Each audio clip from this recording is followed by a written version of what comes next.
Okay, so now that we've actually got everything ready, we can start to put some paint on the boy. There's nothing super mind-bending in here. It's just like some nice practical tips that we'll sort of cover as they come along. This could be a bit of a long one, but hopefully less of this, so small mercies. Yeah, that's kind of it. I guess we should just get started. Yeah. All right, so we're gonna grab our wet palette and get rid of the top part. We do want to keep it on there when we're not using it because it is gonna keep all our paint moist and stop dust and stuff getting in there overnight. And I'm just gonna check that the TP is still nice and damp. And if it's not, add a little bit in. Check the other side as well. The great thing is that it's gonna get absorbed into the middle anyway, so it doesn't really matter where we put it. And because these guys have been sitting overnight, I'm just gonna give them a quick spray, make sure there's no dust on them that's gonna get into that paint. And if you like me, you drink a lot of coffee or you have kind of shaky hands, you're gonna wanna plant them real firmly on that table. That way you're gonna be nice and steady. Before we grab our first paint out, especially if it's an old one like this, we're gonna make sure to give it a real good bust up, just to mix all the pigment in with the sticky on bit. Don't find it. All right, so I'm gonna grab a bit of our paint and pop it down on our wet palette. This is gonna make sure that it doesn't dry up while we're painting and we won't get gnarly little flakes and stuff in all our paint and onto our wee boy. And I'm just gonna make sure to thin it down with a little bit of water. That way we're not gonna be ruining all those nice GW fine details. Consistency you want is maybe a little bit thicker than milk. You can see when we pull it away, it's not separating. Here we have some stuff that's too thick and you can see like when we push it all together, it kind of keeps its shape. It's going to be a problem as it's going to fill in all those details. And here, if it's too thin, you can see as we pull it away, it sort of starts to separate the pigment out from the adhesive. Now that's actually perfect for airbrushing, but for doing things manually, we're just going to do like a billion coats and it's going to take way too long. You can see here as we apply that thin paint to the model, it tends to sort of pull in the corners and get a bit speckly and it doesn't give us like a nice firm coat. It will if we keep doing it, but it's gonna take us forever. Now you want to avoid getting any paint on your model that's too thick, so it's gonna clump up all those details and just sort of make them disappear.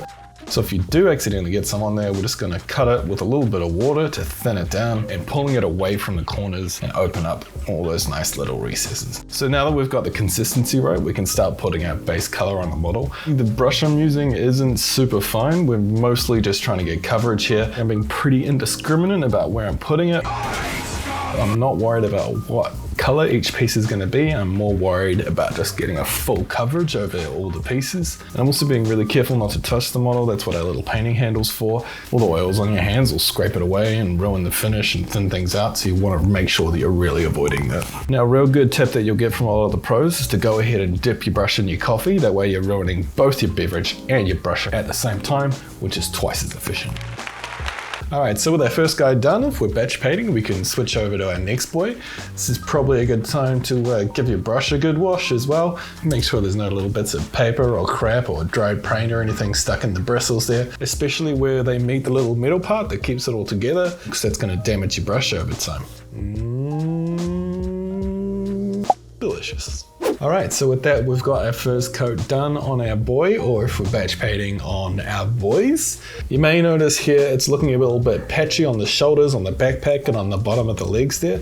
That's okay, that's a byproduct of us thinning that paint down. So we're gonna go one more with the exact same method, just to make sure we've got a nice even coverage. So at this point, your boy should be pretty good. We can see all the detail and it's not looking patchy. I'm actually not super happy, so I'm gonna go over once more. But at this point, we've got 3 cans of spray and 2 coats on it, so I'm gonna thin it out heaps, almost like we were talking about before with the airbrush paint. But I'm gonna be pretty selective about where I'm putting it, and I'm not gonna let it pull up in any of the corners, because then we are gonna start losing detail. Now those of you with a high wisdom score might notice that I'm testing the paint on my thumb before I put it on the model. It's just to make sure that it's keeping that nice thin consistency before we put it on the boy. And there we go, our base color is done. It's nice and smooth all over the boy. You can see all those nice fine GW details and none of it's clogged up. I think we can be pretty happy with this boy, so now it's time to move on to the color. But before we do, we're going to switch out the paper in our wet palette, as well as get ourselves some nice clean water so we're not contaminating anything as we head on. We're also going to be switching to some more detail work, so I'm going to get rid of that fat old brush and get ourselves a new one. This is a medium brush, which is great because it's going to hold a good chunk of pigment, but it's also got quite a sharp tip, and we're going to make sure we keep it that way by spinning it like this whenever we're mixing our paints. All right, so we're gonna move on to our black layer now and give it a good shake before we get started. Again, we're gonna thin it down with some water, and you can see me doing that wee rope. Monty! To make sure we're keeping our bristles nice and sharp. Good. All right, so I'm gonna test it on my thumb there just to make sure the consistency is right. Now, because the fluff of my boys is that they live in a desert, I'm actually gonna paint all their metallic pieces black as well, just to make it look like they've kind of greased them so they're not shining in the sun when they're walking around in the desert. And we're also gonna add some highlights and stuff later on, so it looks like the grease is wearing away and you can kind of see the metallic color underneath. You also notice, again, I'm keeping my hands off the model. If you're having trouble with that, you can always layer your fingers on top of each other. That way you can reach any bits that you're struggling to get while still having a nice firm base, so you're not all shaky. It's spreading that black onto areas that you want to be keeping nice and clean. It'll also stop you from, again, touching that model and having all those oils on your hands ruin the finish and take away paint that you've already applied. Also, you can see how handy it is having that paint handle here again, because it just lets you come at it from any angle you need to make sure you're getting a clean job. Another thing to be careful about is when you're painting little like hoses and things that go around the model, you always want to paint along the hose or away from the panels we've already painted. As you brush, the tip's going to flick and you're going to get little splatters of black paint all over those nice panels we've already done. So as long as we're painting away from the buoy or along the hose, we won't run into that problem. There are some bits where around the barrel here, there's just no way to do it neatly. Don't feel like you're a bad painter or anything if you have to go back and fix it up. Just give it a minute to dry, make sure you've washed your brush thoroughly, and then go back to that base color that we were using before and just cover up any bits where you might have spilled over. With that, all the black on our weeman have been done, and he's looking a little bit more like a proper Hellblaster. So with our black stone, we're going to move on to the seals and stuff around the armor. For me, that means getting out some Dawnstone. Again, we're going to give it a good shake and thin it down with a little bit of water. Often you'll see people paint these black or a darker color that contrasts with the armor that the rest of the boy is painted with. But for me, again, these are desert boys. High contrast and high visibility is not what they're about. So for me, I'm painting it a color that's a little bit closer to the original Rakarth flesh of that armor. It's important to note you want to run along the seals for these rather than against them. That way you're going to fill in all those recesses with the color. So we're going to do the back of the knees, the insides of those elbow joints, the little seals in between the sections of the armor and his waist. And again, you can see how good it is. Like, I really can't stop talking about how good these paint handles are because I was really against them when they first started coming out. But yeah, like the difference they have made in allowing you to reach like all those little bits and underneath things is like incredible. So if you're on the fence, like jump at it. Another bit that some people skip, but I think is worth doing, is those little seals in between the wrists there. And again, just letting the model guide your brush so you don't have to stress too much about it, as well as the little seals around his kind of space weenus, I guess. All right, and now we're on to leather, which for me is Andrew Dust. Again, a good shake, and we're going to thin it out a wee bit. There's not a whole lot of leather on the Hellblaster. It's pretty much just the pistol and the belt. If he were an intercessor, he'd probably have more pouches on him, so that would be this color as well. One thing to note is there's a little bit here under his gun. There's no way I'm going to get to that without f***ing it up, but there's also no angle that anyone is ever going to see that from. Don't feel like you have to do everything. From there, we're going to move on to Ulthuan Grey, and we're going to use this to base any parts of the model that are going to be white. These lighter paints especially, you want to give a real good shake because there's less pigment in there, so it does take a bit more to loosen it all up and mix it into the... yeah, that stuff.